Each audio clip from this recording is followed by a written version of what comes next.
Hi, welcome to this part of my Vampire the Masquerade 20th Anniversary Core Rulebook review. This time I'm going to talk about the Gangrel, the Giovanni and the La Sombra. This section of the clans contains some of the most disappointing art in my opinion. There are some good illustrations of different vampire clans, but when it comes to the Gangrel, the Giovanni and the La Sombra, I'm disappointed with the new version of the art. Let's talk about the Gangrel first. And just take a look at this illustration. This is the new illustration for the Gangrel. It seems so ugly. It doesn't really express Gangrel to me. It seems more like... It looks more like the Naga Raya, if I'm not mistaken. There is a vampire clan that looks like that. If I'm not mistaken, this illustration fits a bit more on that side of things. Because just take a look at the older illustration of the Gangrel. Look at it. It looks feral, it looks mysterious, somewhat savage, and still that woman in the illustration seems quite attractive in a savage sort of way. And this new one, it's really ugly. She has like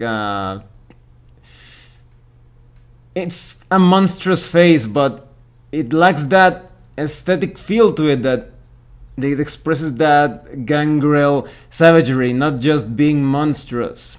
And the way she is dressed, she has like this pink or peach panties and this what is this? It's like a cricket instrument, but I don't know.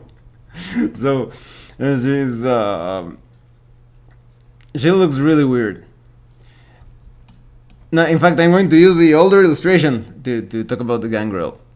Well, the Gangrel are probably the most savage of the vampire clans in the Camarilla.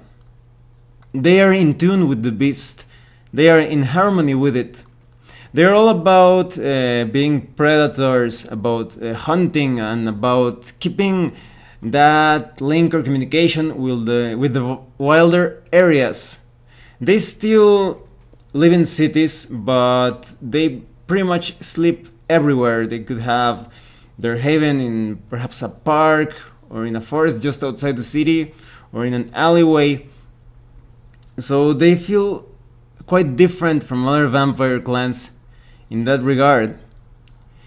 In this new anniversary edition of the book, they don't go into too much detail when it comes to the Gangrel background. In my opinion, they don't tell you that, for example, the Gangrel usually have this grudge with the Ravnos because the Gangrel usually protect gypsies, and Ravnos embrace actively from the gypsies, so they don't get along quite well.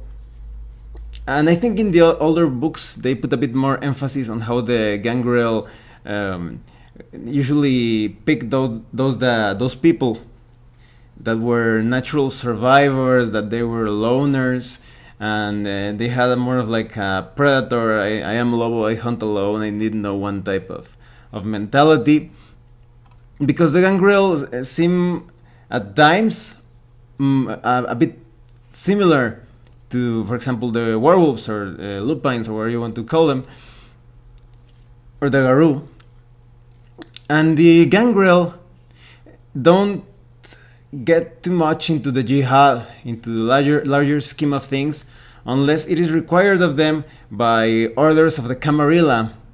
They are just there in the Camarilla for convenience. In fact, this is where the plotline differs a bit from older editions. If I'm not mistaken, in older editions the Gangrel already left the Camarilla. I don't remember if they became independents or if they joined the Sabbath, but here they are still part of the Camarilla. And so the Gangrel feel a bit more loose if you call them like a clan or as part of a sect, because almost all of them are loners. They usually just gather to exchange information every now and then and perhaps have some sort of like savage fun, but for the most part they are loners. And their appearance, well, they do not care too much about appearance. It is more a matter of circumstance for them. They just dress in a practical way, just not to call too much attention to them. They try to avoid that. So they are probably the most, some of the most untidy when it comes to moving in society. And so I was telling you, their havens are located usually in wild or places where there aren't too many people. In the wilderness, that's probably a cave or some part of the forest where it's quite lonely, or in the cities, as I was telling you, perhaps in an alleyway or a warehouse.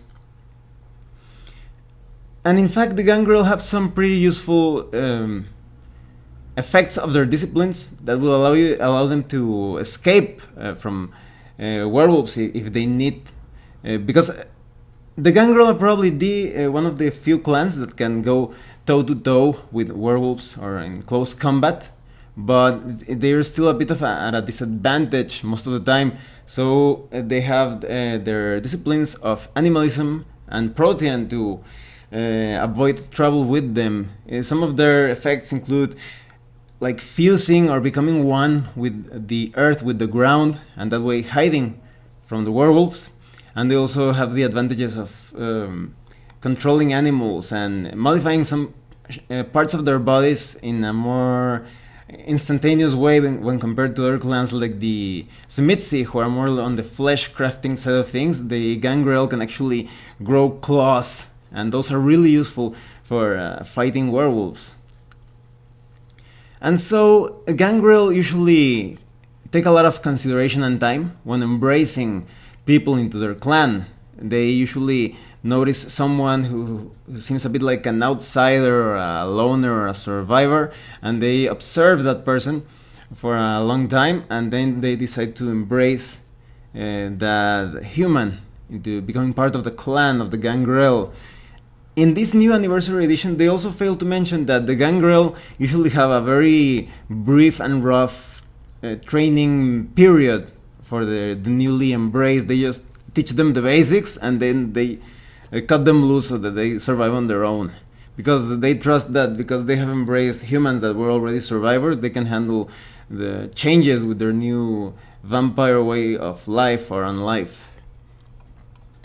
And it's not surprising that most Gangrel usually have very high physical attributes and any knowledge and skill related to survival.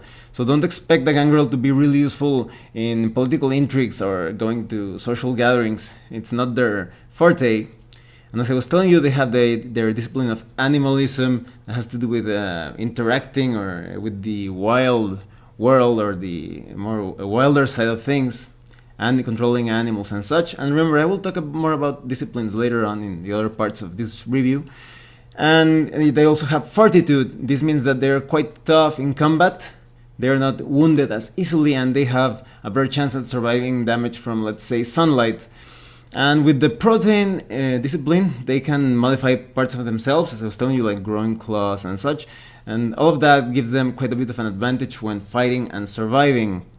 And their weakness is that every time they frenzy, they gain a temporary animal characteristic that is usually quite a disadvantage, especially if you are trying to hide your vampiric nature. Because, for example, maybe a Gangrel enters frenzy, and now that Gangrel has hairy ears or protruding or too noticeable fangs, or they develop some feral aspect to them. Maybe their features become elongated and such. So that's a disadvantage for the Gangrel, but it could also be like a mental thing. Maybe they become too animal to the point that they get a bit anxious or scared or angry when they hear like loud noises. So all of that serves as a good excuse for the game master or storyteller, to mess with your character. And they have their own stereotypes. They usually distrust those vampire clans that are a bit more on the civilized side. They try to get along with those that could offer them some advantage, like, for example, the Ventru, which are the leaders of the Camarilla usually. But they get along somewhat with the Bruja, but mostly because the Bruja understand the physicality of things, and they usually, it depends, but they sometimes share common enemies. But they are usually distrustful of most of the other clans because, for example, here and they talk about the Nosferatu and it says, when they get nervous, get the fuck out of there. And when they talk about the Tremere, who are magically inclined vampires, they say, fight or flight with the grey faces, choose carefully. And so those are the Gangrel. This is actually one of my favorite clans too, along with the Bruja. And now we have the Giovanni, and I also dislike this illustration quite a bit. Just take a look at the older illustration. She looks so elegant and sexy, and she also has that creepy vibe to her. Like, you actually feel like she's some sort of necromancer or sorcerer, but this new one just seems like really haggy, like a hag. I mean, maybe if the Giovanni were like a clan of using like folksy magic and such, maybe the hag aspect would fit, but she looks too weird in my opinion. And this illustration, she has like these clown lips or of sorts, so I don't really like this illustration. I'm going to use the older illustration when I talk about the Giovanni as well. So, while talking about them, the Giovanni follow many mobster stereotypes. They are one of what you would consider the usurpers of the vampire clans, because the Giovanni started out with a very rich and powerful Venetian family in the Renaissance. And this family got embraced by the Cappadocians. But the head of the family, Augustus Giovanni, was quite ambitious. In fact, they actually got embraced because they had many activities related to commerce, but also with crime. But Augustus Giovanni wanted more power, so he started to get mixed into or get involved with necromantic studies. And so the Cappadocians, which was also a clan of necromancer type of vampires, they noticed them and they embraced the entire Giovanni clan or family, and so they became a part of the Cappadocians. But Augustus Giovanni committed diablerie against the I guess you could say the leader of the Cappadocians, and they basically eliminated the entire Cappadocian clan. So they were hated by many kindred, to the point that they seem somewhat similar to the Tremere. We will talk about the Tremere later on in the other parts of this review. So many vampires distrusted the Giovanni because they do not appreciate someone just entering the vampire side of things and taking over.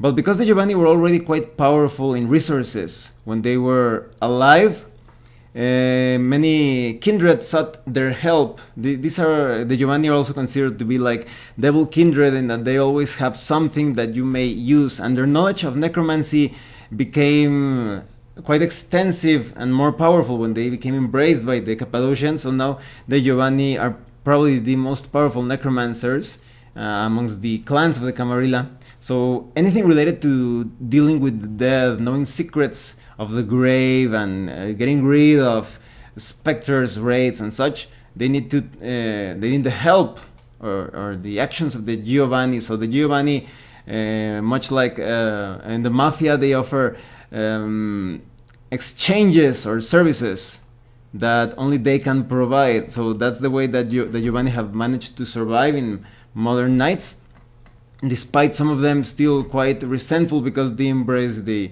Cappadocians and they acted nefariously when entering the vampire side of the life of vampires. And the Giovanni have great wealth, and they tend to dress quite well, not too extravagantly, but they have good taste, and they usually have havens located in very luxurious or rich places. They have mansions and penthouses and flats, but they also have their havens sometimes in crypts and cemeteries, graveyards. They have mausoleums, and sometimes even those elegant mansions and flats and such, they also hide necromantic summoning chambers within. And the Giovanni, some clans would consider them to be quite incestuous. They do not reproduce outside of their family, so their appearance is quite easy to identify. They have Italian complexions. They are unlike for example, the Assamite, they are not. They are quite strict about who they embrace, and that's why they consider them incestuous. They're constantly filling their ranks from their mortal family. Most of their family members are cultivated as ghouls. And as some of you may know, ghouls are usually mortals that have been fed a bit of vampire blood to have enhanced abilities. And so their background comes directly from their own family. And their character backgrounds have to do with social skills, different demeanors, and mental attributes that will be quite handy in negotiations and social gatherings. But it depends on the type of task or job that a member of the Giovanni clan specializes in, because there are other members that are more like the soldiers of the family and they are more physically inclined. And they have the clan disciplines of dominate, that is quite useful to control others through the mind, and necromancy, of course, which is probably their trademark, and they actually have some very elaborate rituals to control the dead. And in fact, they are divided in different paths, and we'll talk about that in the other parts I was telling you. And they also have potence, so they are quite powerful when striking and lifting things. And their weakness is that their kiss is quite painful. Some consider it like it's a curse because of the way they committed diablerie against the Cappadocians and their extermination.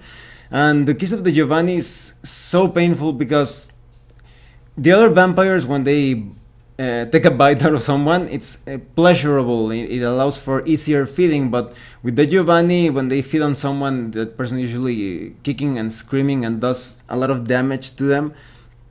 So the Giovanni prefer to use blood banks and other means of feeding, because otherwise it's always quite a messy situation when you start to take blood from a mortal.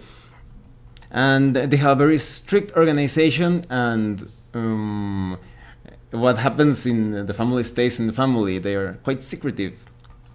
When it comes to their opinions of other clans, they are usually more respectful of those that seem a bit more civilized or elegant, but they also have a bit of a rivalry with more magically inclined clans, like for example the followers of Set. It says here, dangerous relics deluded by a primitive grasp of what lies beyond the shroud. Because the Giovanni have a lot of secret plans, and some would say that Giovanni want to create a world where the dead commingle with the living, and the Giovanni rule over them all. And their opinion, for example, of the Tremere, who are also quite sorcerers, they say, we don't enshrine the history that made us what we are, so why do they? And when it comes to other clans, like for example the Gangrel, or more clans that are a bit more feral or physically completely specialized in survival or physical affairs, there talks something like, for example, let them have their mud and misery, and that's just about the Gangrel. And when it comes to the Camarilla and Sabat and the Caitiff and the Anarchs, they consider them customers, that's it. And now let's talk about the La Sombra. I guess the new illustration isn't too bad. The waist looks a bit weird. Almost feels like it's missing a few ribs around there, but I still like the older illustration better. It looks more elegant and again sexier, because vampires are supposed to be like alluring, like they have that magnetism to them. And I guess the new illustration is good, but as I was telling you, the body looks a bit weird. And the face looks somewhat manly, but in fact there are many like manly looking women in some of these newer illustrations. So well, I guess it's okay when compared to the others.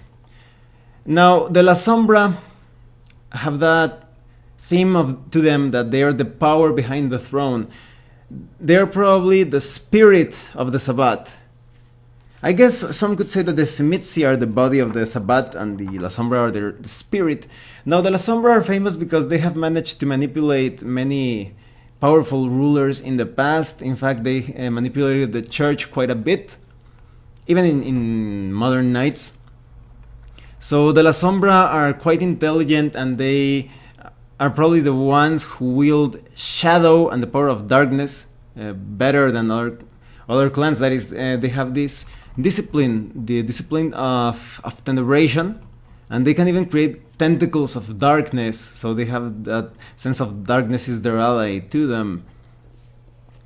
Now, the La Sombra, because they always appreciated a sense of dark nobility, of being nobles and aristocrats and priests, they have given the Sabbat most of their, let's say, religious structure or appearance, and they try to keep it that way as a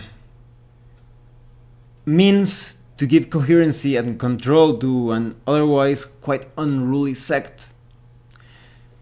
Some of the La Sombra actually see themselves as instruments of higher power. Some others just consider themselves outcasts, but nonetheless they enjoy controlling things from the background more than anything. And they consider themselves quite superior to all others. Perhaps the only ones that they slightly respect are the Ventru, but that is to be debated. And so they consider the Sabbat like their pet project, but still don't think that is just a simple game to them. They think that they must rule over all humans without hiding their vampiric nature. And when it comes to their appearance, they are also quite tasteful in their style and the way they move. In fact, they actually use the obteneration discipline to great effect when making an entrance, and their discipline of dominate as well if needed. And in their physical appearance, they seem a bit more on the Spanish, Italian, Moorish side of things, and they're always quite striking and attractive. It's like they have a preference to choosing attractive people.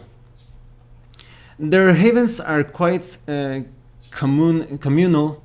They enjoy, let's say, living or spending the eternity with other vampires, usually other La Sombra vampires, and they usually keep wealthy havens, but they are not restricted to such stereotypes.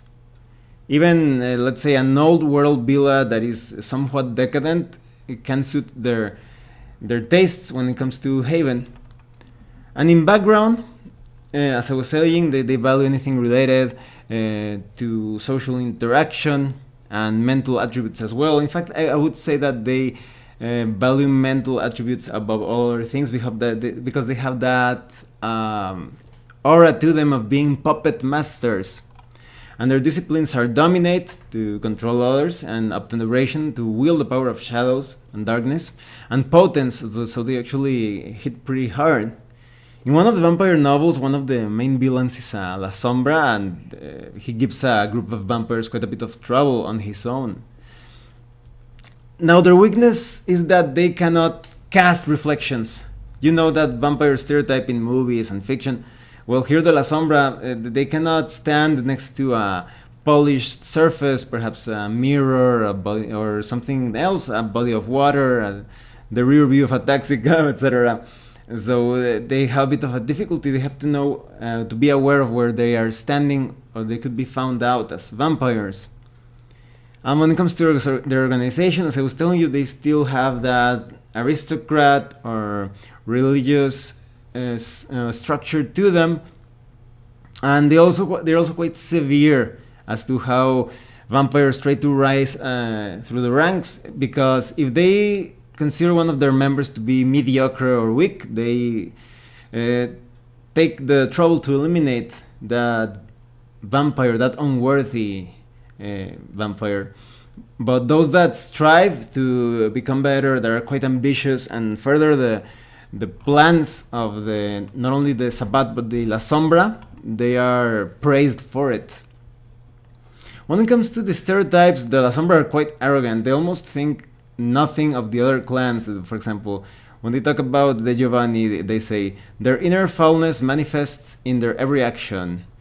Or when they talk about the Malkavians, the fool does not dine at the table with the lords. And as I was saying, perhaps the only ones that they grudgingly respect a bit are the Ventru. They say, such a misguided effort to use the scepter of kings only to hide oneself from his lessers. So at least they consider the Ventru to be like on their same level of rulership. So what do I think of these three clans? Well, as I was saying, my favorite one perhaps is the Gangrel, and they fit quite well in vampire politics and society. And the Gangrel, with being probably the only vampiric clan that interacts with the wilderness and has a good chance of surviving against the werewolves in their natural environment. And the Giovanni, they offer that mafioso presence that is a bit of a game changer at times in the jihad. And the La Sombra, being the powers behind the throne, they also fit the masquerade quite perfectly. All of the vampire clans are great. I'm just giving you further thoughts on why I think they make such a good fit, and respectively in the Camarilla as independents and in the Sabbat. And so these three clans add their own original things to the scheme of things, and they are useful in many different situations. They just need to take advantage of their resources. Although the Gangrel feel a bit more limited in social situations, when, for example, in the case of the Giovanni and the La Sombra, they still have what it takes to handle combat-related situations. Well, thanks for watching this part of my review. If you have any comments or questions, please let me know. See you later.